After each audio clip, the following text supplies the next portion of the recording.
Good morning my dear students, welcome back to another video tutorial from Biology World। Last lecture के माध्यम से आपने जाना था फीमेल रिप्रोडक्टिव सिस्टम के बारे में और आपको बताया था कि फीमेल रिप्रोडक्टिव सिस्टम का जो ओवरी होता है और फैलोपियन ट्यूब होता है, इन दोनों स्ट्रक्चर के बारे में हमने आपको बताया था। ओवरी के बारे में हमने आपको ये बताया था कि ओवरी जो होता है फीमेल का प्राइमरी सेक्स ऑर्गन होता है। यहाँ पर दो इंपॉर्टेंट प्रोसेस होता है, एक ओवम का फॉर्मेशन होता है और दूसरा क्या होता है, कुछ फीमेल हार्मोन का प्रोडक्शन होता है। ये फंक्शन आपने ओवरी के केस में पढ़ा था। फिर हमने आपको बताया था फैलोपियन ट्यूब के बारे में, जिसके बारे में हमने आपको ये बताया था फैलोपियन ट्यूब जो होता है ओविडक्ट के नाम से भी जाना जाता है और इसकी जो लेंथ होती है वो 10 to 12 सेंटीमीटर होती है। इतनी बात आपने जाना था लास्ट क्लास में। एक बात हमने आपको बताया था कि जो फर्टिलाइजेशन का जो प्रोसेस होता है, ये फर्टिलाइजेशन का प्रोसेस ये फैलोपियन ट्यूब में ही होता है ना। तो देखते हैं उसके बाद जो स्ट्रक्चर्स था। तो लास्ट लेक्चर में हमने आपको क्या बताया था कि फीमेल रिप्रोडक्टिव सिस्टम के अंतर्गत कुछ स्ट्रक्चर्स आते हैं, जिसमें हमने आपको पहले ओवरी के बारे में, फिर हमने आपको जो है फैलोपियन ट्यूब के बारे में बताया था, है ना, फैलोपियन ट्यूब। उसके बाद फिर हमने आपको बताया था कि जो थर्ड स्ट्रक्चर होता है वो सबसे इंपॉर्टेंट होता है, that is known as uterus. Uterus का एक दूसरा नाम भी है उम्ब। उसके बाद की हम बात कर लेते हैं सर्विक्स। इसके बाद की हम बात कर लेते हैं 5 नंबर में, तो फिर हमने आपको बताया था वेजाइना। और 6 नंबर में आपको बताया था हमने आपको फीमेल का एक्सटर्नल जेनिटेलिया होता है। फीमेल का क्या होता है, एक्सटर्नल जेनिटेलिया होता है। इन 6 पॉइंट्स के बारे में बताया था हमने आपको कि ये 6 के 6 स्ट्रक्चर्स जो होते हैं ये इसके अंतर्गत पाए जाते हैं। और जैसा कि हमने आपको पहले ही बता चुका है, ओवरी की संख्या जो होती है 2 होती है। फैलोपियन ट्यूब की संख्या की बात करें, इसकी संख्या भी 2 होती है। अब हम इसके बाद की बात कर लेते हैं, जो मेजर पार्ट है फीमेल रिप्रोडक्टिव सिस्टम का वो है यूट्रस। हम अब उसको यूट्रस को देखते हैं। तो थर्ड पॉइंट्स आप लोग हेडिंग ला लीजिएगा, यूट्रस।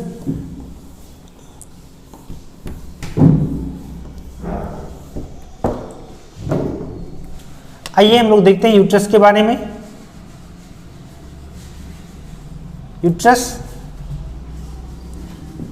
बारी बारी से हम लोग पॉइंट वाइज इसको पढ़ते हैं। सबसे पहली बात आप जान लीजिए, इसका एक दूसरा नाम भी है, it is also called as womb. इसको हम लोग उम्ब के नाम से भी जानते हैं। इसके बाद की हम बात कर लेते हैं, तो यूट्रस जो होता है, यदि हम इसके शेप की हम बात कर लेते हैं, इसका जो शेप होता है वो कैसा होता है, इन्वर्टेड पीयर शेप्ड होता है, उल्टे नाशपाती के आकार का होता है ना। अब हम इसके वेट की बात कर लेते हैं। इसका वेट लगभग 60 ग्राम के आसपास होता है ना। अब आइए इसके हम फंक्शन की बात कर लेते हैं।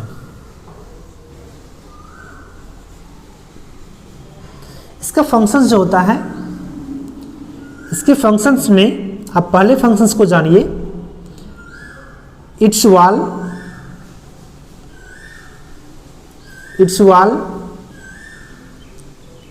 undergoes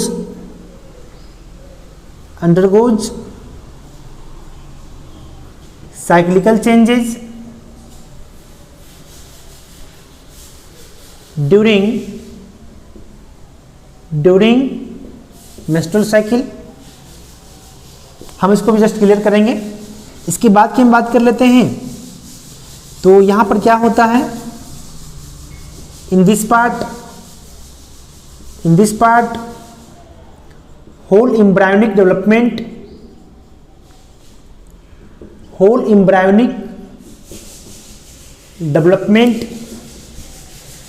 occurs। इस पार्ट में क्या होता है, जो टोटल 9 महीने का जो डेवलपमेंट का जो पीरियड होता है, वो सारा गेस्टेशन पीरियड जो होता है, यहाँ पर डेवलपमेंट, बेबी का जो डेवलपमेंट होता है वो इसी पार्ट में होता है। ये 2 इंपॉर्टेंट फंक्शंस आप इसका मान सकते हो, है ना। इसके बाद की हम बात कर लेते हैं। इसके बाद हम सब डायग्राम को देख लेते हैं। सबसे पहले जो यूट्रस का अपर पार्ट होता है that is known as uterine fundus. इसको हम लोग क्या बोलेंगे, यूट्राइन फंडस बोलते हैं, है ना। और हम इसके हम वॉल की बात कर लेते हैं। इसका जो वॉल होता है वो 3 लेयर का बना होता है। सबसे जो आउटर मोस्ट लेयर होता है ना, that is known as perimetrium. Second की हम बात कर लेते हैं तो second wall is known as myometrium. और हम थर्ड वॉल की बात कर लेते हैं, that is known as endometrium.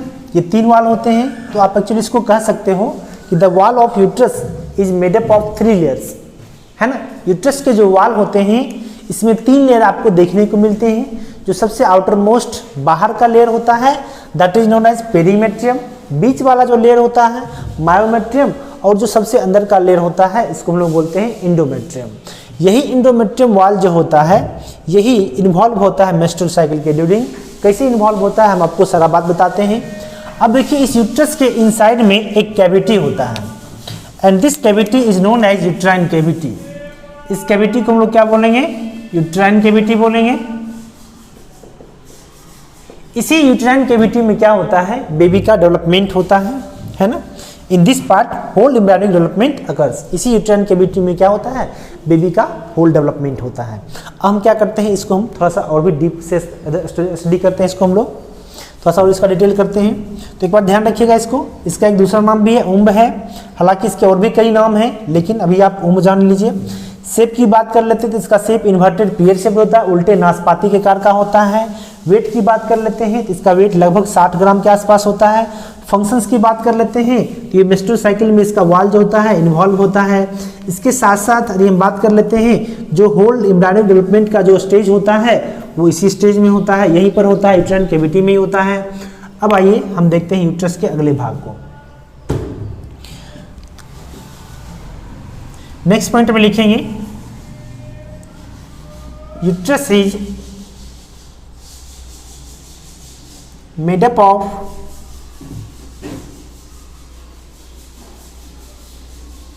Three layers of wall. 3 layers of wall. इसकी दीवार जो होती है 3 स्तर की बनी होती है। यदि हम पहले की बात कर लेते हैं तो फर्स्ट जो होता है सबसे आउटर मोस्ट की हम बात कर लेते हैं perimetrium. Outermost wall is perimetrium. Second की बात कर लेते हैं तो second is known as myometrium and third is known as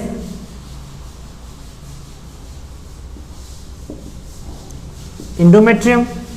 हम क्या करते हैं, बारी बारी से तीनों को हम स्टडी करते हैं, लेकिन थोड़ा सा और जान लीजिए। पेरीमेट्रियम जो होता है वो आउटर मोस्ट वॉल होता है, लेयर होता है। यदि हम मायोमेट्रियम की बात कर लें तो ये मिडिल होता है, बीच का लेयर होता है। और इंडोमेट्रियम की बात कर लेते हैं तो ये सबसे इनर मोस्ट होता है ना। इसके बाद को हम देखते हैं। सबसे पहले पेरीमेट्रियम लिखकर प्रयास दीजिएगा।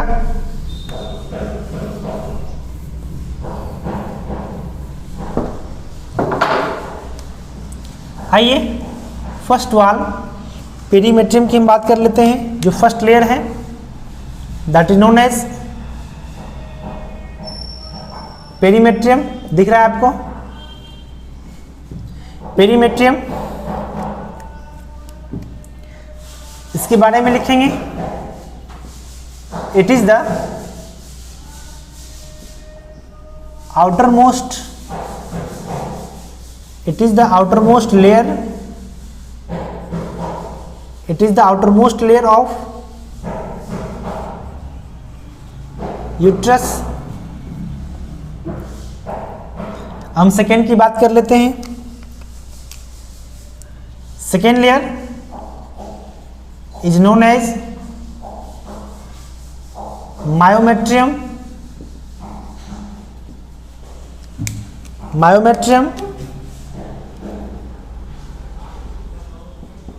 it is the middle layer. Of uterus, इसके बारे में कुछ विशेष बिंदु आपको ध्यान रखना है। And made up of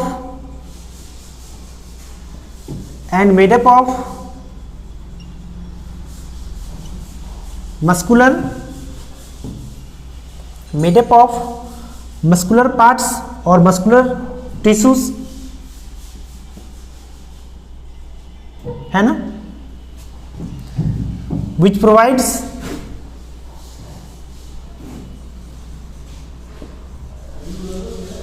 provides contraction during parturition। हमने आपको बताया था पार्चुरेशन क्या होता है, the process of bleeding of baby, that is known as parturition. और जब पार्चुरेशन का प्रोसेस होगा तो उस कंडीशन में यूट्रस में क्या होता है, कॉन्ट्रैक्शन क्रिएट होता है, ये रैपिडली कॉन्ट्रैक्ट करता है इसके वॉल, जिससे क्या होता है बेबी जो होता है यहाँ से पुश आउट हो जाता है। तो इस कॉन्ट्रैक्शन के लिए जो रिस्पॉन्सिबल लेयर होता है यूट्रस का, वो माना जाता है मायोमेट्रियम को। ध्यान रखिएगा इस बात को। आइए हम थर्ड लेयर की हम बात कर लेते हैं। Third layer is known as endometrium. Endometrium जैसा कि आप जानते हो ये सबसे इनरमोस्ट लेयर होता है। It is the innermost layer of uterus, having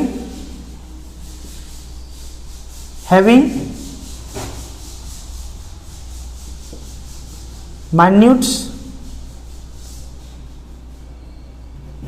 blood vessels, इसमें काफी छोटे छोटे ब्लड वेसल्स होते हैं, है ना। और जब यही जो इंडोमेट्रियम होता है, जब मेंस्ट्रुअल साइकिल के ड्यूरिंग, जो मेंस्ट्रुअल साइकिल का जो फर्स्ट फेज होता है मेंस्ट्रुएशन, उस फर्स्ट फेज में क्या होता है, प्रथम 3 से 5 दिन तक ब्लीडिंग होता है। तो ब्लीडिंग होने का कारण क्या होता है, मेन कारण बस यही होता है क्योंकि इस लेयर में क्या होता है, ब्लड वेसल्स होता है, और जब ये लेयर डिजेनरेट करता है तो फिर क्या होता है, वहां से ब्लीडिंग स्टार्ट हो जाता है। इसलिए ध्यान रखिएगा, यहाँ पर ब्लीडिंग का जो मेन कॉज है, वो जो मेन रीजन है वो ये है कि इंडोमेट्रियम के वॉल में, इंडोमेट्रियम के लेयर में क्या होना, ब्लड वेसल्स का प्रेजेंस होना। यदि ब्लड वेसल्स यहाँ से डिजेनरेट करता है तो इसका मतलब है कि ऑटोमेटिकली वहाँ से क्या होगा, ब्लड रिलीज करेगा, है ना। तो ध्यान रखिएगा इस बात को। तो इसलिए हम कह सकते हैं यहाँ से this layer undergoes cyclical changes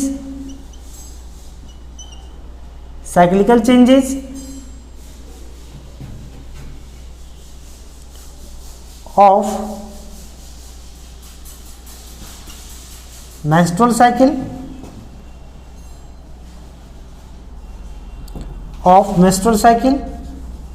तो यहां से क्वेश्चन पूछा भी गया है कई बार आपके एग्जाम में कि which layer of uterus undergoes during the process of menstrual cycle. Menstrual cycle में कौन इन्वॉल्व होता है, तो इंडोमेट्रियम इन्वॉल्व होता है।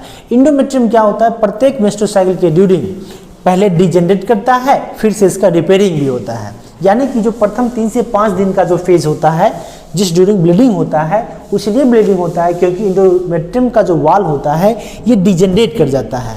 यदि आप इसको इंडोमेट्रियम का वाल मानते हो, तो यही वाल जब डिजेनरेट करता है तो इसके इनसाइड में क्या होता है, ब्लड वेसल्स होते हैं, और जब ये ब्लड वेसल्स टूटते हैं, डिजेनरेट करते हैं, तो वहाँ से ब्लीडिंग स्टार्ट होता है ना। और एक बात और ध्यान रखना है इसके बारे में,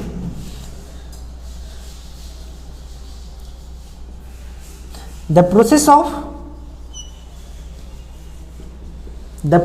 implantation occurs in this wall या in this layer। तो इम्प्लांटेशन क्या होता है, तो आपने पढ़ा था इम्प्लांटेशन के बारे में। इम्प्लांटेशन एक ऐसा प्रोसेस होता है जिसके माध्यम से ब्लास्टोसिस्ट जो होता है यूट्रस के वॉल में अटैच हो जाता है। इसका मतलब है कि प्रेगनेंसी का स्टे कर जाना, है ना। तो इसका मतलब है कि ये जब ब्लास्टोसिस्ट इसी वाल से आकर के अटैच हो जाए और वो प्लेसेंटा फॉर्म करेगा या फिर बेबी का डेवलपमेंट करेगा। तो इसी अटैचमेंट का जो प्रोसेस होता है इसी को हम लोग बोलते हैं इम्प्लांटेशन बोलते हैं। तो जो इम्प्लांटेशन का जो प्रोसेस होता है इसी वाल में होता है, तो ध्यान रखना है इसके बारे में आपको। तो सबसे पहले हमने आपको क्या बताया, पेरीमेट्रियम। पेरीमेट्रियम जो होता है सबसे आउटर मोस्ट लेयर होता है। बीच की हम बात कर लेते हैं, सेकेंड लेयर की बात कर लेते हैं। सेकेंड लेयर जो होता है मायोमेट्रियम होता है, जो कि मस्कुलर होता है और ये रैपिड कॉन्ट्रैक्शन प्रोवाइड करता है। कब प्रोवाइड करेगा, पार्चुरेशन के ड्यूरिंग। पार्चुरेशन कब होता है, यानी कि जब जेस्टेशन पीरियड का फेज कंप्लीट हो जाता है, 9 महीने की जो अवधि होती है ना, जो 40 सप्ताह का वीक होता है, 40 वीक होता है, ये कंप्लीट हो जाता है, तब यहाँ से कॉन्ट्रैक्शन क्रिएट होता है। इसके कॉन्स्ट्रक्शन के लिए एक हार्मोन रिस्पॉन्सिबल माना जाता है, जिसको हम लोग बोलते हैं ऑक्सीटोसिन हार्मोन। इसी ऑक्सीटोसिन हार्मोन के कारण क्या होता है, यहाँ से रैपिड कॉन्ट्रैक्शन होता है, जिससे क्या होता है, बेबी पुश आउट हो जाता है। इसके बाद की हम बात कर लेते हैं इंडोमेट्रियम, जो कि सबसे इंपॉर्टेंट है। इंडोमेट्रियम इसलिए इंपॉर्टेंट है क्योंकि इंडोमेट्रियम सबसे इनरमोस्ट है, इसके साथ साथ मेंस्ट्रुअल साइकिल में ये इन्वॉल्व होता है। प्रत्येक मेंस्ट्रुअल साइकिल में क्या होता है, उसके अर्ली स्टेज में, अर्ली फेज में क्या होगा, ये रिपेयर हो ये डिजेनरेट करेगा पहले 3 से 5 दिन तक, जिसके कारण से क्या होगा, ब्लीडिंग होगा। फिर उसके बाद फिर क्या होगा, इसका रिपेयरिंग होगा, है ना। तो इसका मतलब है कि प्रत्येक मेंस्ट्रुअल साइकिल में ये रिपेयर्ड भी होगा और फिर डिजेनरेट भी होगा, दोनों चीजें होगी इसमें। और इम्प्लांटेशन का जो प्रोसेस होता है इसी वाल में होता है। I hope that it is clear, है ना। इसके बाद हम आगे बढ़ते हैं, तो आप लोग इसको एक बार फिर से लिख लीजिए आप लोग इसको, फिर हम आगे बढ़ते हैं, है ना। इसके बाद हम लोग सर्विक्स पर आएंगे। सर्विक्स देखते हैं।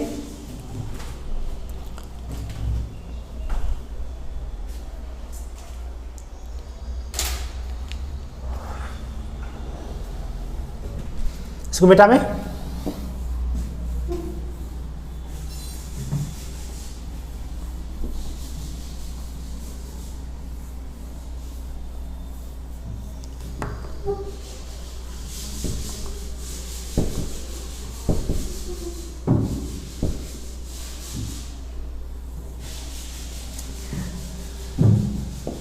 आइए हम लोग अब सर्विक्स को देखते हैं।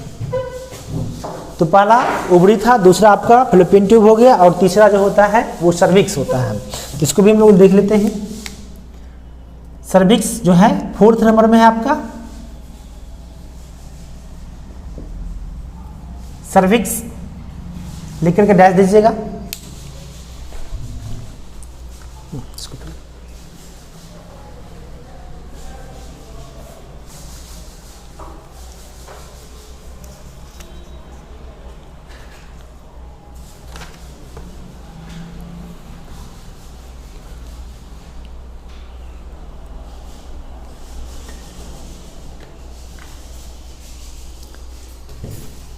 आइए हम लोग सर्विक्स को देखते हैं। वाह,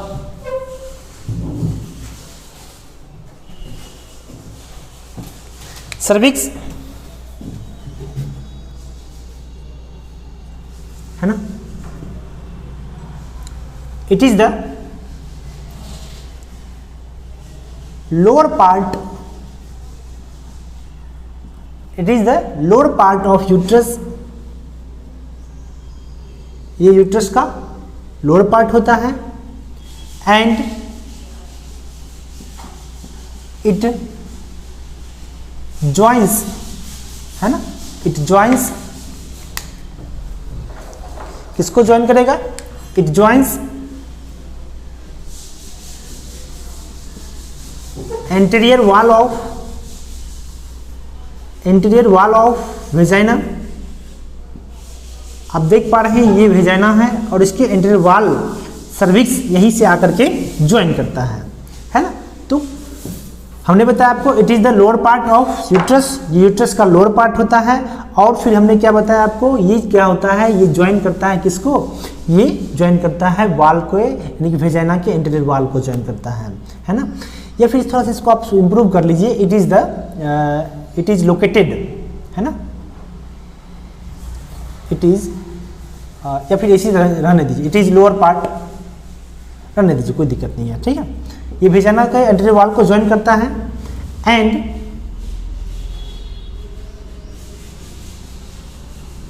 it forms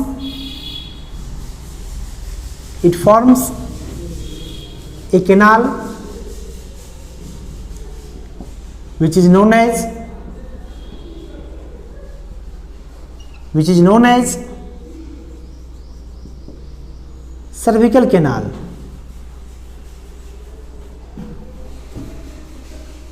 which acts as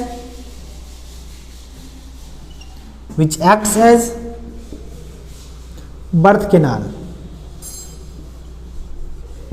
अब भाई इसको देखते हैं, this part is known as cervix, और सर्विक्स आप देख रहे हैं दोनों तरफ है ना, और इसी सर्विक्स के माध्यम से क्या होता है, एक कैनाल, एक पैसेज का फॉर्मेशन होता है, और इसी पैसेज को हम लोग क्या बोलते हैं, सर्विकल कैनाल बोलते हैं। इसी को हम लोग क्या बोलेंगे, सर्विकल कैनाल बोलते हैं, है ना।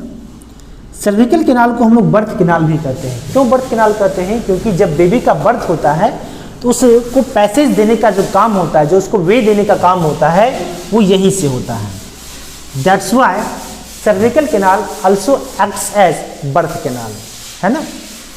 कुछ सा देखो, ठीक है, इसलिए इसको हम लोग क्या बोलेंगे, बर्थ कैनाल के नाम से भी जानते हैं इसको हम लोग, क्योंकि ये बर्थ के लिए एक पैसेज का काम करता है। That's Y. अब आइए हम सबसे लास्ट पार्ट की बात कर लेते हैं, वेजाना की बात कर लेते हैं।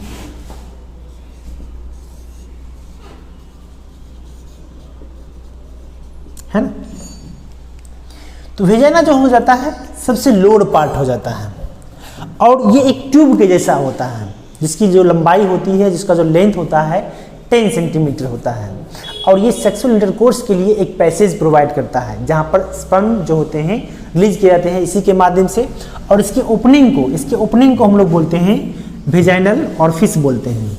क्या बोलेंगे, वेजाइनल ऑरिफिस, ठीक है, या फिर आप इसे वेजाइनल ओपनिंग के नाम से भी जानते हो।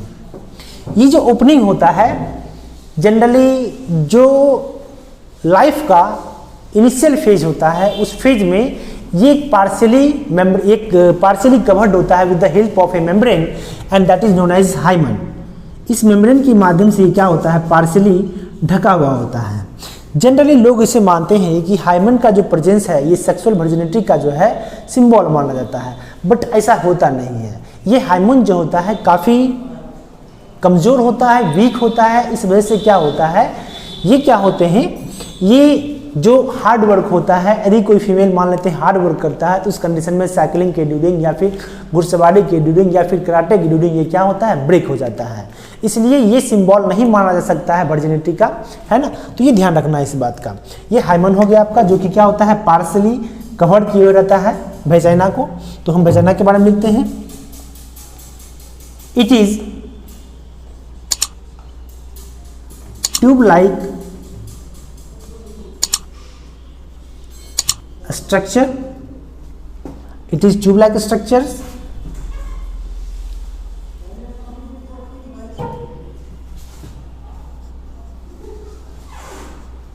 having length of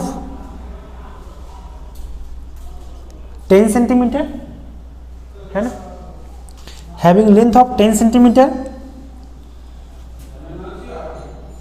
इसके बाद की बात कर लेते हैं, its opening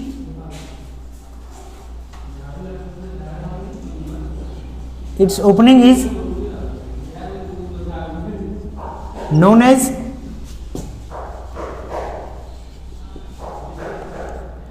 vaginal opening और orifice। इसको लोग क्या बोलेंगे, वेजाइनल ओपनिंग और orifice, which is covered by, which is partially covered by, which is partially covered by a membrane that is known as hymen। ठीक है, तो इसमें इतना ही रखते हैं हम, है ना। एक बार फिर से इसको रिकॉल कर देते हैं। हमने आपको बताया था सबसे पहले ओवरी के बारे में। ओवरी का जो लेंथ होता है 2 से 4 सेंटीमीटर होता है, और यहाँ पर ओवम बनता है, यानी कि ओजेनेसिस का प्रोसेस होता है। इसके साथ साथ कुछ हार्मोन जैसे कि एस्ट्रोजन, प्रोजेस्टेरोन और रिलैक्सिन हार्मोन का फॉर्मेशन या प्रोडक्शन यहीं से होता है। फिर हमने सेकेंड पार्ट बताया फैलोपियन ट्यूब के बारे में। फैलोपियन ट्यूब का दूसरा नाम क्या है? ओविडक्ट है। ओविडक्ट के 3 पार्ट होते हैं। सबसे फर्स्ट पार्ट जो होता है इन्फंडिबुलम होता है, second part is ampulla and third part is isthmus, है ना। ये 3 पार्ट्स हो गए। इन्फंडिबुलम के टर्मिनल पर क्या होता है? फिंगर लाइक प्रोजेक्शन होता है, इसको हम फिमरी बोलते हैं। और फिमरी क्या करता है? ओवम को कलेक्ट करता है after the process of ovulation. फिर हमने आपको क्या बताया था, एम्पुला और इस्थमस के बीच एक जंक्शन होता है जिसको लोग क्या बोलते हैं? एम्पुलर इस्थमिक जंक्शन बोलते हैं, जहां पर फर्टिलाइजेशन का प्रोसेस परफॉर्म होता है। इसके बाद हमने आपको बताया यूट्रस के बारे में। यूट्रस, ये this part is known as uterus. और यूट्रस जो होता है आपको, इसका अपर पार्ट यूट्राइन फंडस कहलाता है। इसमें एक कैविटी होता है that is known as uterine cavity, इसको हम लोग क्या बोलेंगे? यूट्राइन कैविटी बोलेंगे। फिर हमने आपको बताया ये जो होता है 3 लेयर के वाल से बना हुआ होता है। सबसे जो आउटर मोस्ट वाल होता है that is known as perimetrium, बीच वाले को मायोमेट्रियम, और सबसे अंदर वाले को हम क्या बोलेंगे? इनर मोस्ट वाल को इंडोमेट्रियम बोलेंगे। पेरीमेट्रियम के बारे में क्या बताया? सबसे आउटर मोस्ट मायोमेट्रियम मस्कुलर होता है और रैपिड कंस्ट्रक्शन प्रोवाइड करता है during the process of parturition. फिर हमने क्या बताया आपको, जो थर्ड होता है, जो इनर मोस्ट वाल होता है that is known as endometrium. और इंडोमेट्रियम जो होता है ये मेस्टोसाइकिल में इन्वॉल्व होता है। इम्प्लांटेशन का प्रोसेस भी यहीं पर होता है। फिर हमने आपको क्या बताया? सर्विक्स। सर्विक्स जो होता है ये लोअर पार्ट में होता है, यूट्रस के लोअर पार्ट में प्रेजेंट होता है, और ये एक केनाल का फॉर्मेशन करता है that is known as cervical canal.